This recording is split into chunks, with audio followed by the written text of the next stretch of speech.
What's up, guys? Today I'm going to look at punching mechanics using the concept of hinges and levers. I'll post a video link later to a guy named Ian Sinclair that I found. Really good explainer. He's, I guess, a Tai Chi guy, but he mostly talks about body mechanics in the form of levers. It's a really interesting thing to study because our arms are what are called class 3 levers. They're inefficient levers. They're designed for speed. All of the effort is over here. And so it's very hard to hit something with your arms, to generate enough force with just your arm. And it's all powered by these muscles here, your small muscles, deltoids.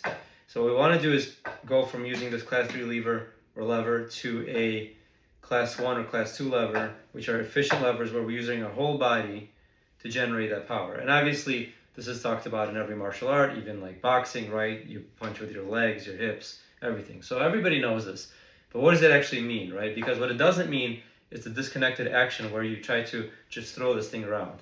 So in order to get this action correct, first is a prerequisite that you need to have a connected body. So you need to work on this kind of elasticity in your body, and I have some videos on that. But basically, this is a training that you do whether you do a standing meditation, whether you're in Wing Chun, you do Sunim Tao, whether you do Tai Chi forms, or if you're a boxer and you're doing your various pad exercises. All of these things ultimately develop the same thing inside of your body, which is connection and coordination. So that when you move, there's a certain coordination between all of your joints, right? So it's not just a bunch of disconnected pieces. For example, this is disconnected. See, my hip went and then my hand went, and there's not really any relationship between them. Whereas this is connected, you can see that there's something that's coordinating everything inside of my body. So when I'm standing here to do a punch, right, I can just do an arm punch like this. This is an arm punch here. So I'm using my deltoids and my triceps. I'm assuming we're past the beginner stage where we're doing this. We're not doing that anymore. We have a loose arm. So even with a loose arm, this is a nice little boxer jab here, right? It's fast, it's efficient, it works well, okay? But now what we're going to do is, instead of using my arm here at all, I'm just going to hinge, and the hinge is actually my hip and my shoulder, okay? So if you watch this line here, it's not actually my center, it's more here, okay? This is the hinge. So if you look at what happens here, if I just keep my arm here on the dummy, I'm using this as a demonstration of trajectory, okay? My elbow is low, my fingers pointed at my target here, this is where it's going. And what I'm gonna do is I'm gonna pivot myself away. Okay, when I say away, I mean my body goes that way, my arm goes that way. So this becomes the hinge. So what this looks like in traditional terms is that my hip is going forward, right? In a boxing terminology, somebody might tell you, turn your foot, throw your hip forward, launch your hand, okay?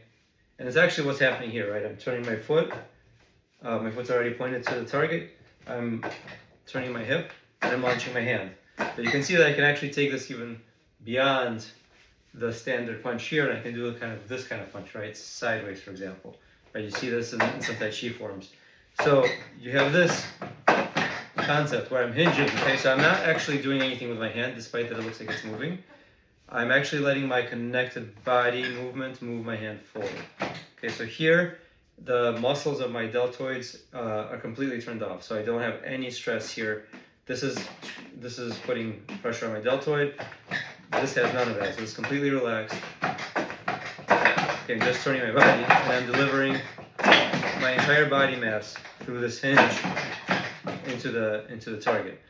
Now, there's a couple of mistakes that can occur in this situation. So one mistake would be if I lock up my shoulder and I try to use my hand, right? So the common mistake under pressure especially is to start to use your shoulders to punch. Okay, so instead of throwing your body mass, this is throwing my body mass, I start to tighten up my shoulder and do this.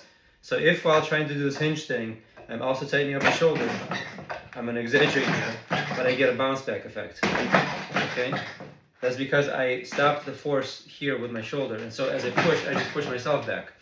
And this is similar to, for example, when you're doing a push-up on the floor, right? You push yourself back. So if I'm punching by thinking I'm doing a push-up, this is the effect. And this is obviously not a useful effect. And it looks like I hit the guy, but half of my mass or more, half of my force or more went into my shoulder and pushed me back, right? Newton's law. I don't want to be pushed back. I want that force to go forward. So it's very important that I keep this very turned off. If this is off, you can see that I can comfortably talk while throwing this punch. It's not taking serious energy off of me, I'm not like this. If it's off properly, then this hinge works, right? If it's on, I throw myself back and I lose the force. The second thing I don't want is, even if my shoulder's relaxed, I don't want this here. I don't want my spine to deform or for this hinge to deform. Okay, so if you watch this, actually here, I'm trying to hinge, but I'm deforming in this direction. So part of my force is going into deforming my spine this way, right?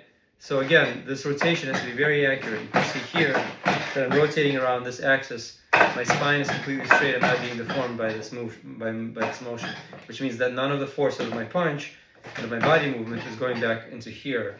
It's all being targeted to here.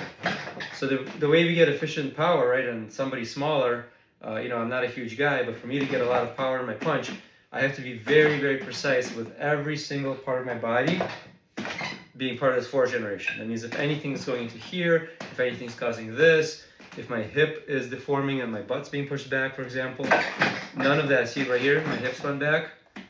Again, I still punched it, still delivered some force, but look at my hips. My hips being thrown back, all right? So it's very important that we generate this in a coordinated fashion. See right now, I spin on this axis here, which this guy Ian Sinclair, he calls it the axial line. I kind of like that. These are the two axial lines here, right? So I'm spinning here to create this force, right? And this can be applied in a lot of different scenarios. Could be front hand, could be back hand. You can spin on your back axis, right? So this is a very useful move when you have stuff like this, when you want to, like Lansao we have in our Chum-Q, we're actually spinning on this rear axis here, boom, right? So we're creating a lever using this rear axis.